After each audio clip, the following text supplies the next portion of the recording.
मान लेते हैं एक माध्यम है और उसमें किसी कण का जो विस्थापन है, मान लेते हैं उसमें दो या दो से अधिक कण क्या कर रहे हैं, कण के तरंगे एक साथ उसमें चल रही हैं, ठीक है। और उन तरंगों का विस्थापन y1, y2 और y3 है, ठीक है। ऐसे मान लेते हैं आपके ढेर सारे कण का विस्थापन संचरित हो रहा है। तो अगर हम लोग मान लें किसी एक कण का परिणामी विस्थापन y है, तो ये अनेक कणों के विस्थापनों के योग के बराबर होता है।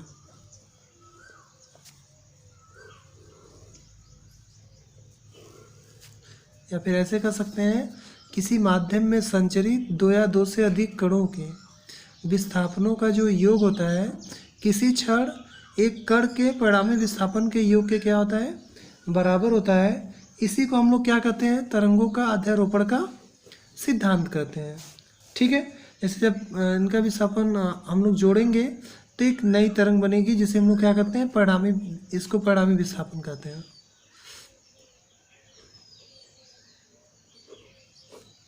परिणामी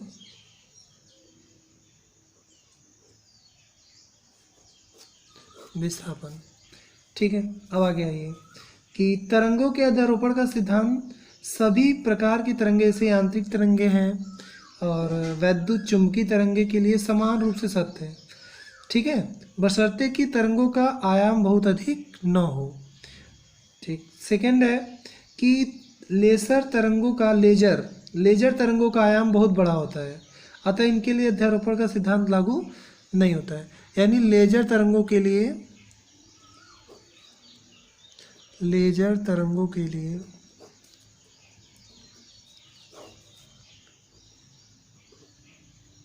अध्यारोपण का सिद्धांत लागू नहीं होता है।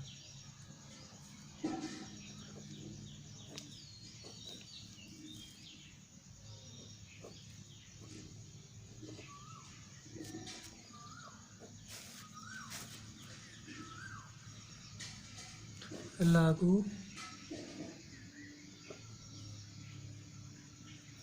नहीं होता है, ठीक है। तो इसका मतलब ये है कि ये कम, जैसे जो तरंगे बहुत ज़्यादा दूर तक नहीं जा पाती हैं, उनके लिए लागू होता है ये। तो ये हमारा है अध्यारोपण का सिद्धांत, ठीक है। अब आते हैं हम लोग अपने मेन टॉपिक पे, व्यतिकरण पे। तो चलिए देखते हैं यहाँ पे व्यतिकरण क्या होता है। तो देखिए यहाँ पे व्यतिकरण का ये जो टॉपिक है, एक्चुअली व्यतिकरण जो होता है वो दो प्रकार का होता है, एक होता है संपोषी और एक होता है विनाशी। और व्यतिकरण को इंग्लिश में कहते हैं इंटरफेरेंस। इंटरफेरेंस का मतलब होता है कि जब दो या दो से अधिक तरंगे एक दूसरे में क्या करती हैं, इंटरफेयर करती हैं। दो या दो से अधिक तरंगे जब एक दूसरे के साथ इंटरफेयर करती हैं तो उसी वहीं पे आपका क्या होता है, इंटरफेरेंस उत्पन्न हो जाता है, ठीक है। या फिर इसी घटना को हम लोग क्या कहते हैं, इंटरफेरेंस यानी व्यतिकरण कहते हैं। अब देखिए ये व्यतिकरण जो होता है वो दो प्रकार का होता है। एक तो होता है संपोषी व्यतिकरण, संपोषी को इंग्लिश में कहते हैं कंस्ट्रक्टिव इंटरफेरेंस। और दूसरा आपका है विनाशी व्यतिकरण, इसको कहते हैं डिस्ट्रक्टिव इंटरफेरेंस। इन दोनों का मतलब ये है कि संपोषी का मतलब जहाँ पे आपको तीव्रता अधिक दिखाई दे, अधिक तीव्रता, और जहाँ पे तीव्रता कम हो। इसका मतलब ये है कि जब तरंगे क्या होती हैं, जब दो या दो से अधिक तरंगे किसी एक माध्यम में चलती हैं तो वो कहीं पे क्या होती हैं,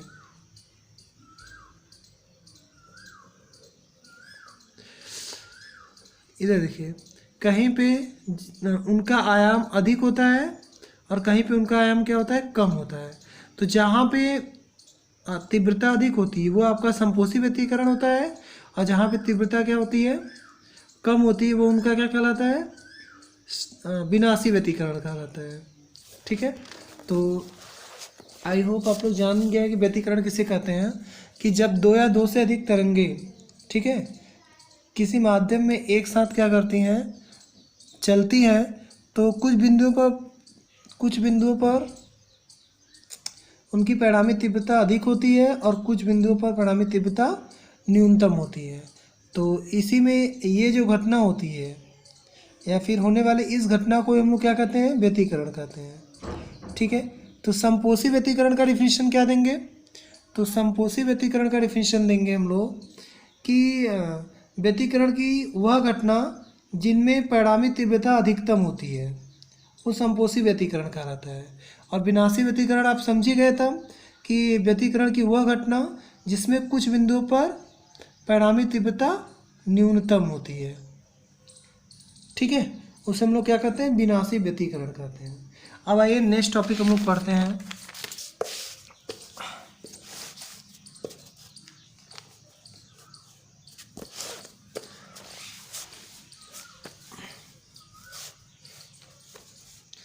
हमारा नेक्स्ट टॉपिक है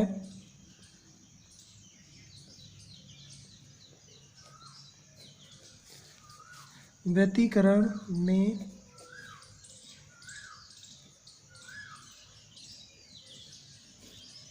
परिणामी तीव्रता का व्यंजक।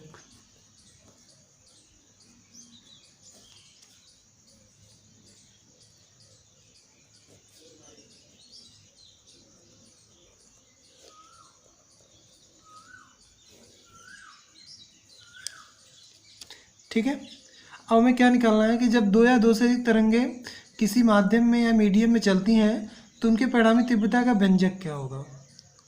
ठीक है, तो चलिए यहाँ पे हम लोग मानना पड़ेगा कि माना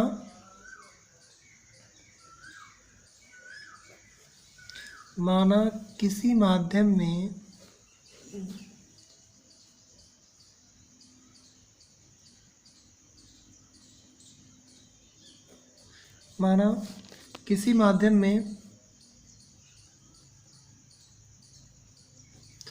एक ही आवृत्ति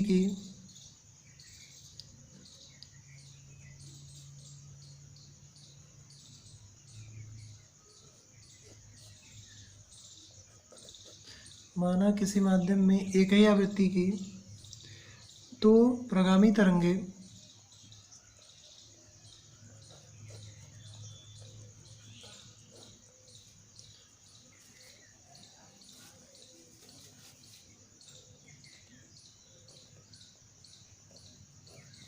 जिनके आयाम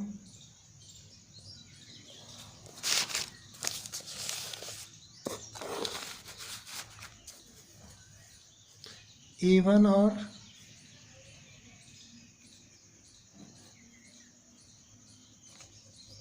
A2 हैं, जिनके आयाम A1 और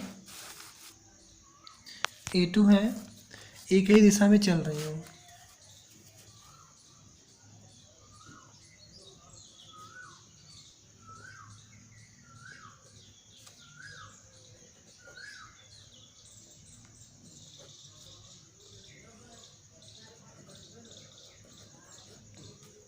एक ही दिशा में चल रही है। ठीक है, आगे यदि किसी क्षण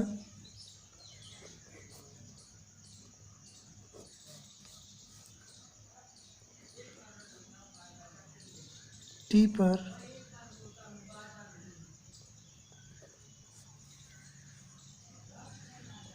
माध्यम के किसी बिंदु पर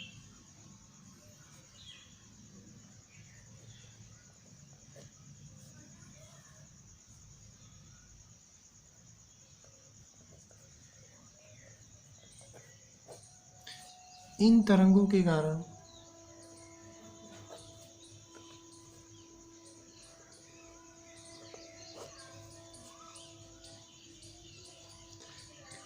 कण के विस्थापन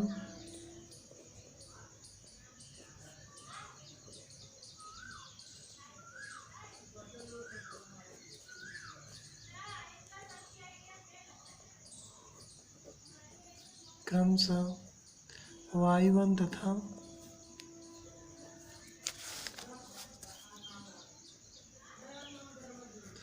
Y2 है। ठीक है, और इनके बीच का कलांतर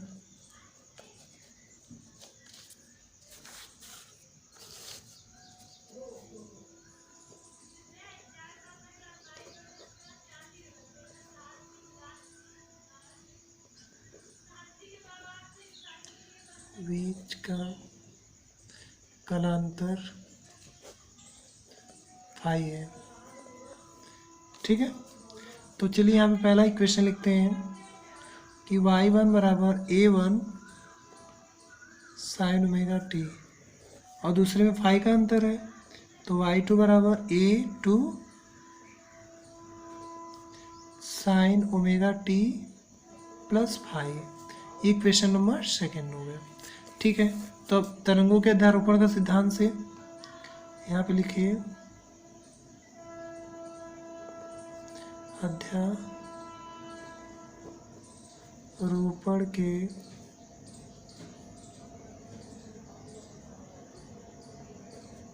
सिद्धांत से, अध्यारोपण का सिद्धांत क्या होता है, y बराबर y1 प्लस y2, यानी अलग अलग विस्थापनों का जो योग होता है वो परिणामी विस्थापन के बराबर होता है। तो अब दोनों को जोड़िए, ये हो जाएगा a1 sign omega t plus a2 sine omega t plus five. ठीक है ना, तो यहाँ से हम लोग क्या करेंगे, इसको सॉल्व करते हैं। a2 ये हो जाएगा साइन ओमेगा, इसमें साइन ए प्लस बी का फॉर्म लगाएंगे, sine omega t cos phi, और ये हो जाएगा cos omega t sine phi. यहाँ लिख सकते हैं हम लोग, फार्मूला क्या है, ये है साइन ए प्लस बी का। ठीक है, तो साइन ए प्लस बी का फॉर्मूला लिखें, sign A cos B plus cos A sine B. ठीक है, ये फार्मूला है आपका साइन ए प्लस बी का, जो हम लोग यहाँ पे यूज किए हैं। ठीक है, ए2 का अंदर गुणा कर दीजिए, तो जाएगा a1 sign omega t plus, ये हो जाएगा a2 sine omega t cos phi plus a2 cos omega t sine phi. ठीक है, तो चलिए इसको एक साथ रखते हैं, तो यहाँ से कॉमन करिए, तो ये हो जाएगा, अगर हम लोग साइन ओमेगा टी कॉमन करें तो ये मिलेगा a1 plus a2 cos phi, और बाहर क्या लिखेंगे, ये लिखेंगे साइन ओमेगा टी। ठीक है, और ये क्या होगा आपका a2 cos omega T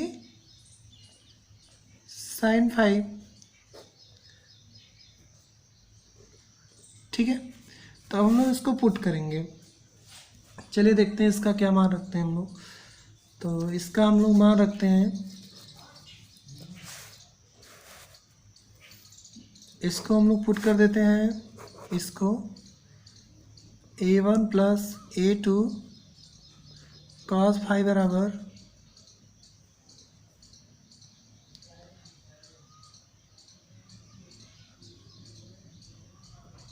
A sine theta, और ऐसे ही a2 साइन फाई बराबर ए कॉस थीटा पुट कर देते हैं। चलिए रखिए, तो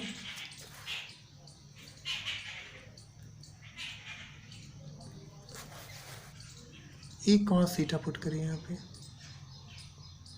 और यहाँ पे ए साइन थीटा।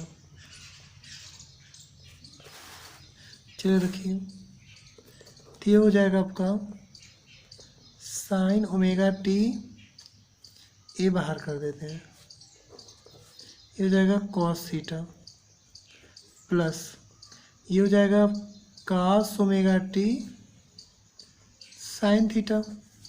तो ये सारा y बराबर चल रहा है, तो बताएं यहाँ से y बराबर क्या होगा, a, ये साइन ए प्लस बी का फार्मूला है, ओमेगा टी प्लस थीटा। ये है हमारा परिणामी तरंग के आयाम का समीकरण, परिणामी तरंग के आयाम का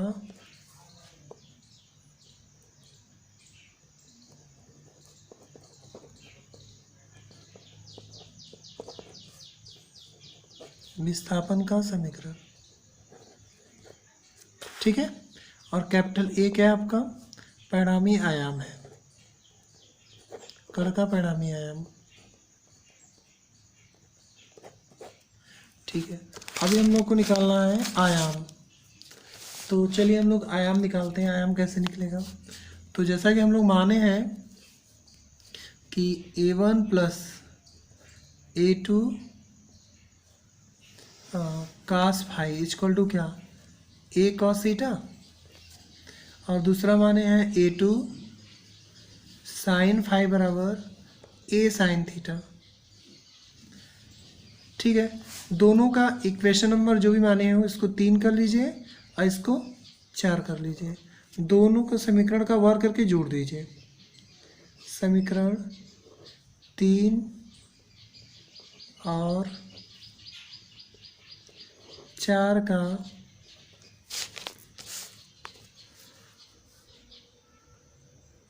वर्ग करके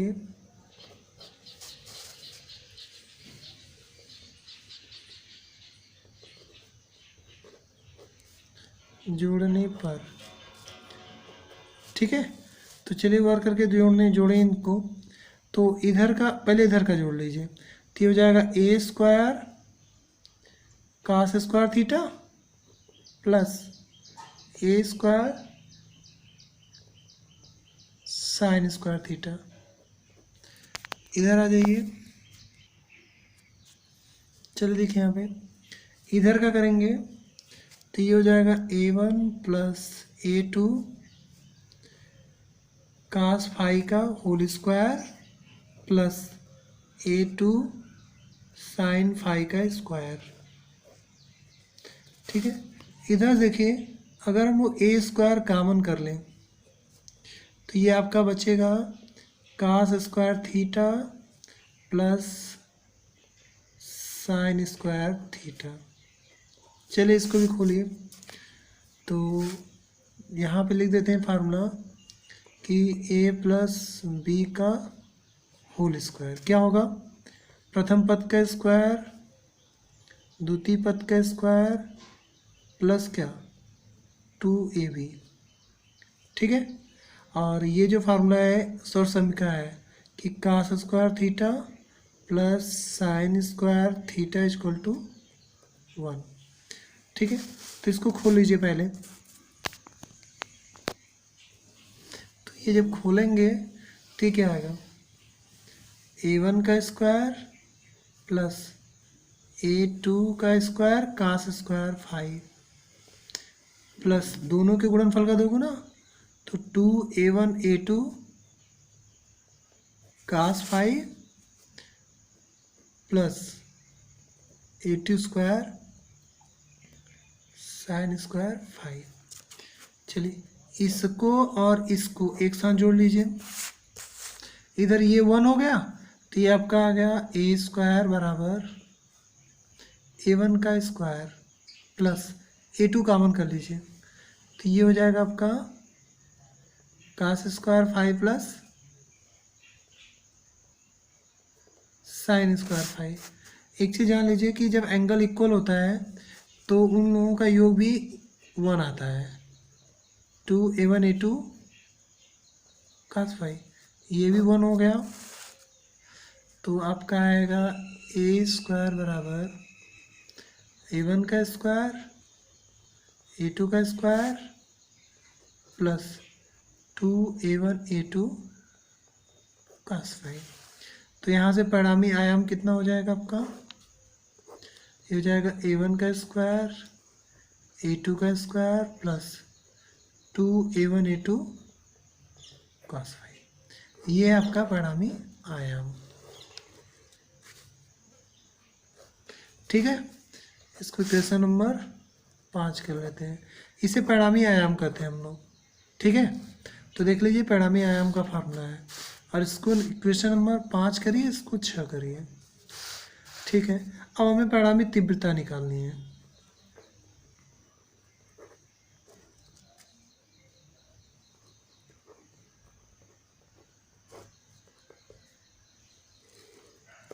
ठीक है। तो हम लोग जानते हैं कि जो आपके परिणामी तीव्रता होता है वो आयाम का या आयाम के वर्ग के समानुपाती होता है। यहाँ पे कांस्टेंट लगा सकते हैं, मान लेते हैं कांस्टेंट आपका के है, तो जाएगा के ए स्क्वायर। ठीक है, आप ध्यान से देखिए, अगर ये I1 होगा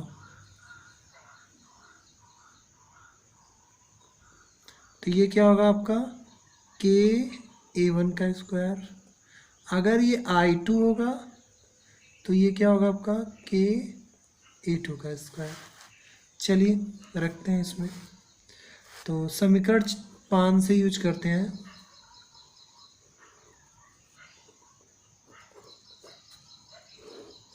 ठीक है, तो समीकरण 5 में जब हम लोग यहाँ पे दोनों पक्षों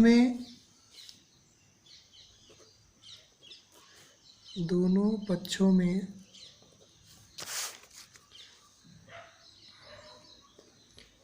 के से गुणा कर दें,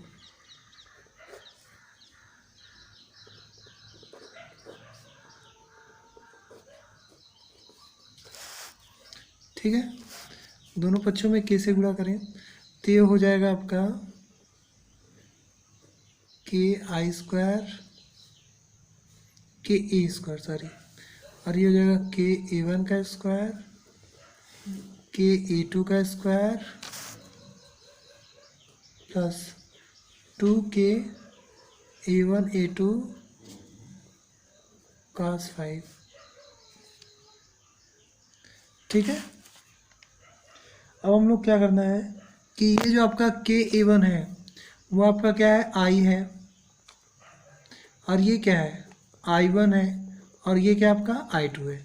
इसको थोड़ा सेट करना पड़ेगा, तो दो को ऐसे रहने देते हैं और इसको लिखते हैं अंडर रूट के A1।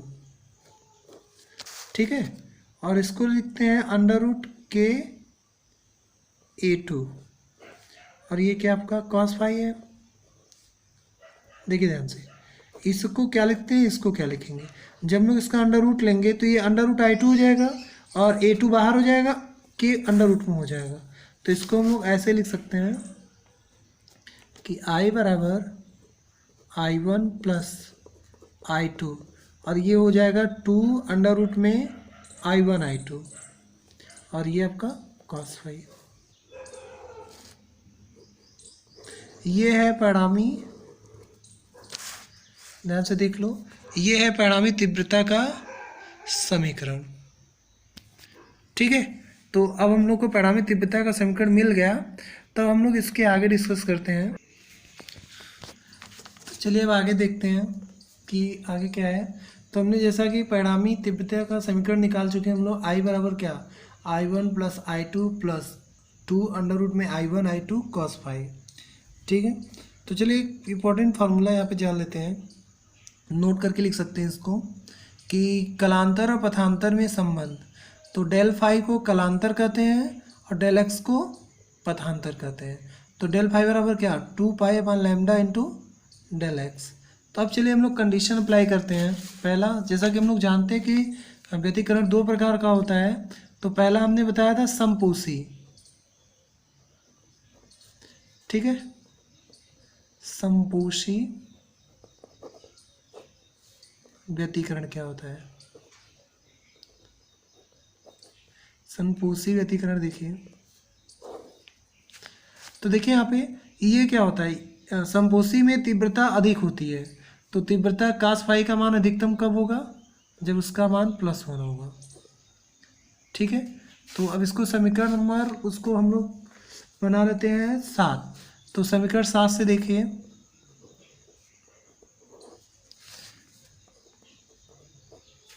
समीकरण 7 से तो आप यहाँ पे दिखा सकते हैं कि जब हम लोग मान रखेंगे तो ये क्या आएगा I1 प्लस I2 प्लस ये आएगा 2 अंडर रूट I1 I2। ठीक है, तो अब बताओ यहाँ पे 2 अंडर रूट I1 I2 का क्या मतलब है, ये हो जाएगा under root I1 plus under root I2 का होल स्क्वायर। ठीक है, तो ये है आपका समपोषी व्यतिकरण के लिए तीव्रता। तो यहाँ पे जब हम लोग कलांतर यूज करेंगे तो देखिए फाई का मान कितने कितने में फाई का मान 1 होगा, तो फाई का मान हम लोग यूज कर सकते हैं 0, 2 पाई, 4 पाई डॉट डॉट डॉट। तो कलांतर आपका हो गया, जब हम लोग कलांतर निकालेंगे तो डेल फाई आपका आ जाएगा 2m पाई, और जहाँ m आपका क्या है 0, 1, 2 डॉट डॉट डॉट। तो चलिए यहाँ पे कलांतर रखते हैं यहाँ पे, तो पथांतर आएगा आपका डेल एक्स बराबर 2 लेमडा अपान 2 पाई, और ये कलांतर कितना है आपका 2m पाई। तो देखिए यहाँ से पाई 2 कैंसिल, यानी आपका जो पथांतर होगा डेल एक्स बराबर em लेमडा होगा। ठीक है, ये था आपका क्या पथांतर था। तो अभी हम लोग ये निकाले हैं, तो यहाँ पे अधिकतम तीव्रता होगी, ये जो आप फार्मूला निकाले आई बराबर जो निकाले हम लोग अंडर रूट में I1 अंडर रूट में I2 का होल स्क्वायर। चलिए यहाँ पे I1 का मान रख देते हैं, तो ये क्या होगा आपका, ये होगा अंडर रूट के A1 प्लस अंडर रूट के A2 का होल स्क्वायर। तो अब ध्यान से देख सकते हैं आप कि के को बाहर निकालेंगे अंडर रूट के को, तो के बाहर आएगा, तो फार्मूला हो जाएगा A1 प्लस A2 का होल स्क्वायर। ये आपका आई मैक्स है, यानी अधिकतम तीव्रता आपको यहाँ पे प्राप्त होगी। ठीक है, तो अब चलिए ध्यान से देखते हैं नेक्स्ट टॉपिक जो हमारा है, इसी में देख लेते हैं विनाशी व्यतिकरण।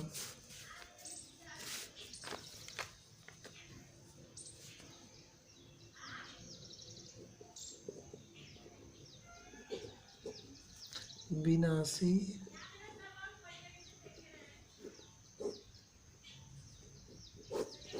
व्यतिकरण। तो देखिए ध्यान से यहाँ पे कि विनाशी व्यतिकरण में क्या होता है कि इस पे तीव्रता न्यूनतम होती है। तो कास फाई का मान न्यूनतम कितने पे होता है -1 पे।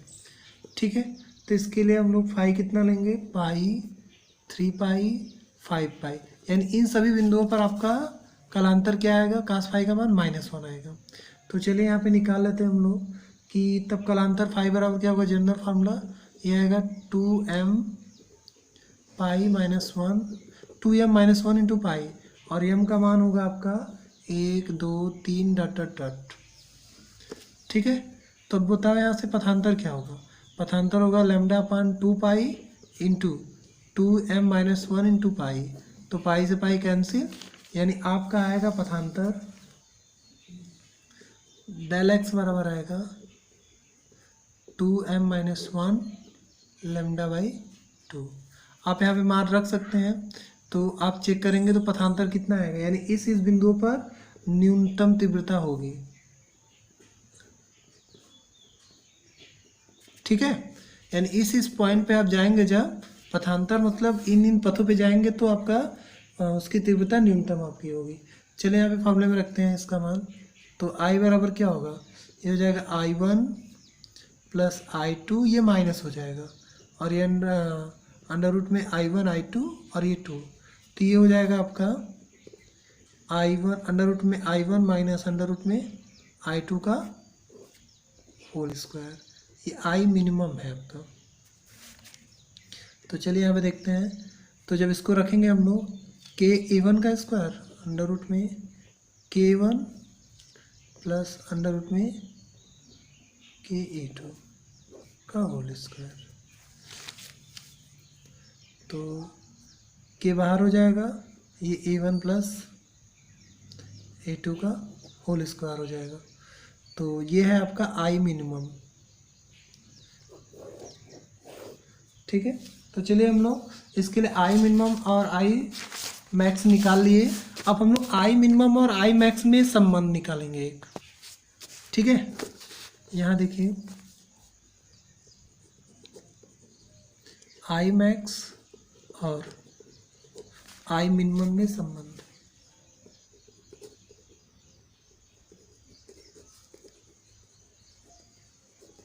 ये बहुत इंपॉर्टेंट फार्मूला है। तो यहाँ देखिए कि आई मैक्स बटे आई मिनिमम, तो यहाँ पे क्या हो जाएगा के A1 प्लस A2 का होल स्क्वायर बटे के A1 माइनस A2 का होल स्क्वायर। तो के से के क्या हो गया, कैंसिल।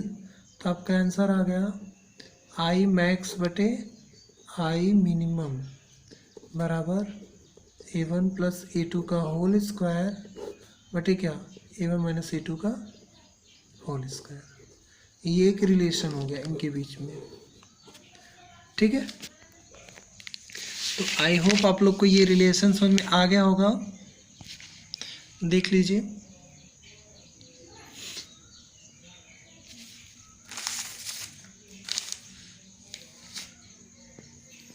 ठीक है। तो आपसे क्वेश्चन भी इसी फार्मूले पूछेगा, आई मैक्स और आई मिनिमम के लिए, तो आप इसी फार्मूले से निकाल सकते हैं इसको, ठीक है। हाँ, देख लीजिए अच्छे से। तो चलिए एक क्वेश्चन देखते हैं और आप इसे लगाइएगा। देखिए सेकंड क्वेश्चन देखिए आप लोग, क्या है कि समान आवृत्ति की दो तरंगों के आयामों का अनुपात 4:9 है। इनके अध्यारोपण से उत्पन्न परिणामी तरंग की अधिकतम तथा न्यूनतम तीव्रताओं का अनुपात ज्ञात कीजिए, ठीक है। देख लो क्वेश्चन।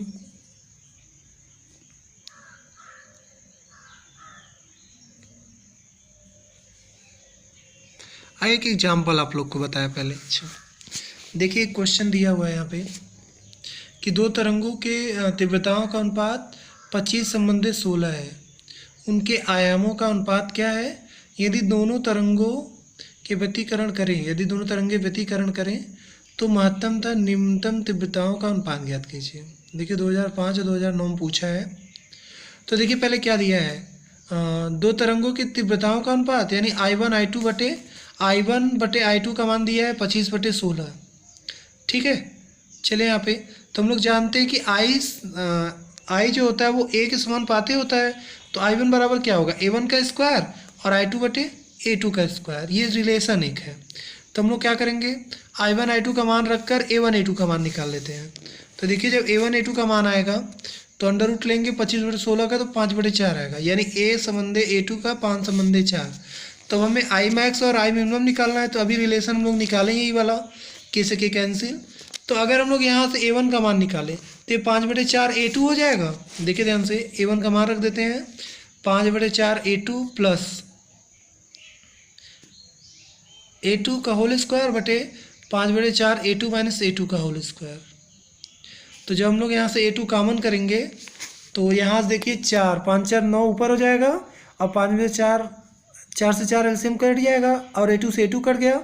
तो आपका जो आंसर आएगा 9/1 आएगा। 9/1 का जब हम लोग स्क्वायर करेंगे तो 81/1 हो जाएगा, यानी आई मैक्स और आई मिनिमम का मान 81 संबंधे 1 होगा। तो आप आई होप आप यहाँ पे देख सकते हैं ये वाला क्वेश्चन। दूसरा क्वेश्चन सेम है उसी पे, कि यहाँ पे तरंगों के आयाम दिया हुआ है, आवृत्ति, पहले आप तीव्रता निकाल लो उसी फार्मूले से। I1 बटे I2 बराबर A1 का स्क्वायर बटे A2 का स्क्वायर, ठीक है।